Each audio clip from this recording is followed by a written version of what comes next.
The headlights cut across the dark streets of Salt Lake City as Mackenzie Lueck's Lyft car pulled up to a quiet park at almost 3 in the morning.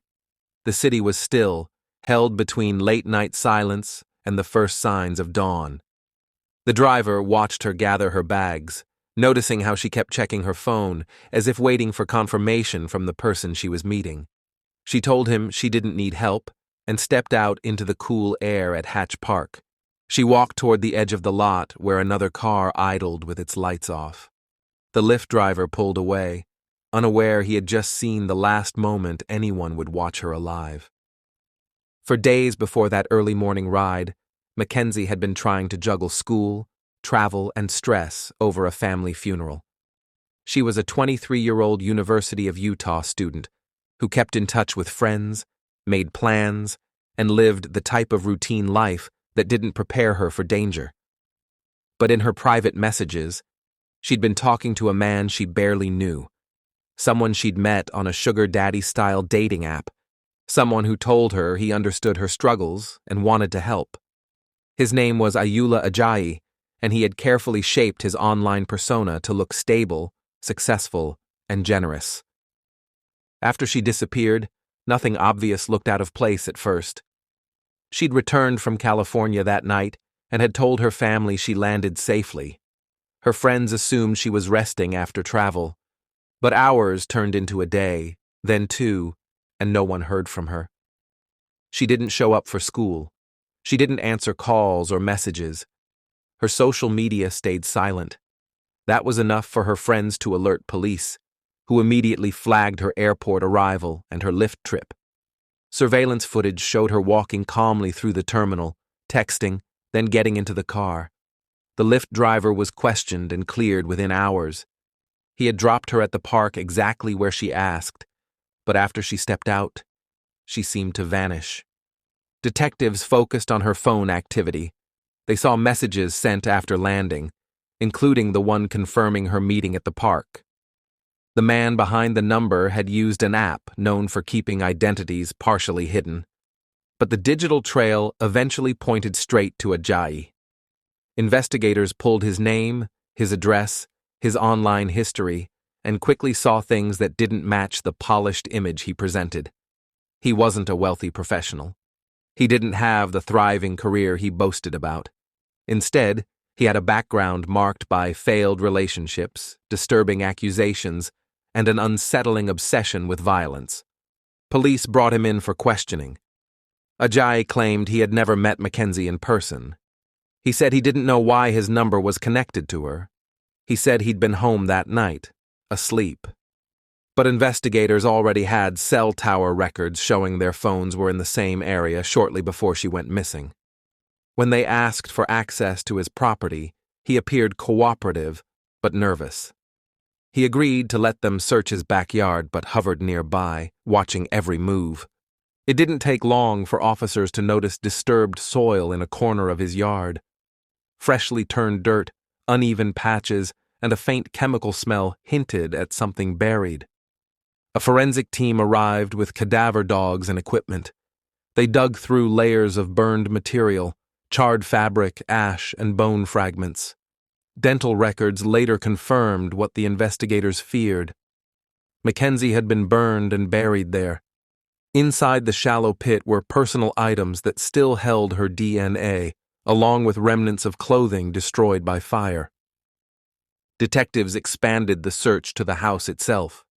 Inside, they found a room with dark stains that tested positive for blood. They found efforts to clean surfaces, attempts to wipe away evidence, and items linked to Mackenzie's disappearance. They traced purchases Ajayi made in the days after she vanished. Gasoline cans, contractor-grade plastic, and other materials used to burn and hide remains. Every new discovery weakened his story until it finally collapsed altogether.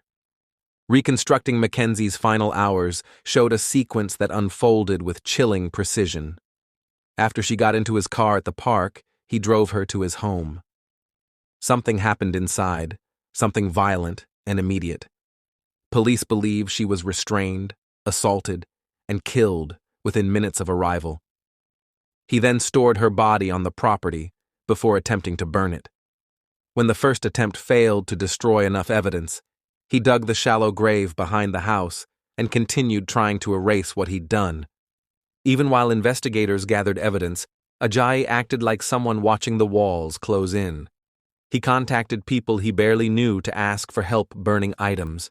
He switched stories repeatedly, hoping confusion would slow the investigation. But the digital trail was exact.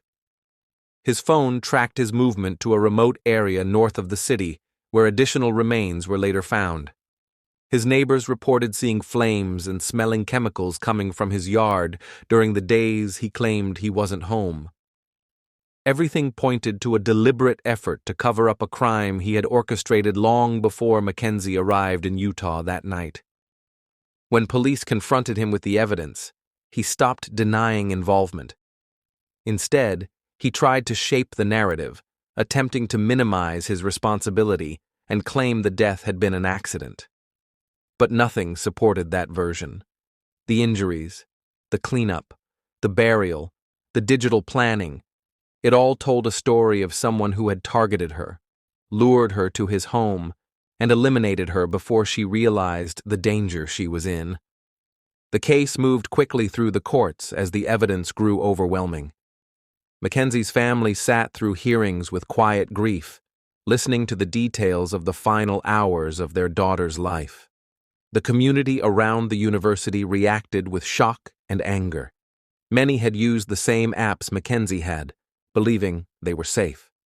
The story forced conversations about online meetings, hidden identities, and the risks that come with trusting strangers who seem helpful but carry violent intent. Facing the likelihood of a conviction that would send him to prison for the rest of his life, Ajayi eventually accepted a plea deal.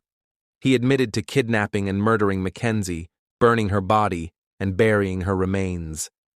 The judge sentenced him to life in prison without the possibility of parole. It wasn't justice that could restore what had been lost, but it ensured he would never harm someone else again. The details of Mackenzie's case continued to surface long after the sentence was handed down. Friends remembered her as someone grounded, responsible, and trusting in ways that reflected the world she believed she lived in. Investigators repeated the same warning: predators adapt to modern platforms, presenting themselves as something they are not. Mackenzie's death became a reminder that danger often hides behind ordinary interactions, and the people who seek to exploit trust rarely look dangerous at first glance. Her final ride, the quiet park, the dark car waiting, those fragments still stand as the last moments of a life interrupted by someone who had been planning far more than a meeting. The investigation closed with a conviction, but the story that unfolded kept raising the same chilling truth. Mackenzie did everything she thought she needed to do to get home safely. Someone else made sure she never did. Thank you for listening to Homicide Files. Subscribe for more true crime stories.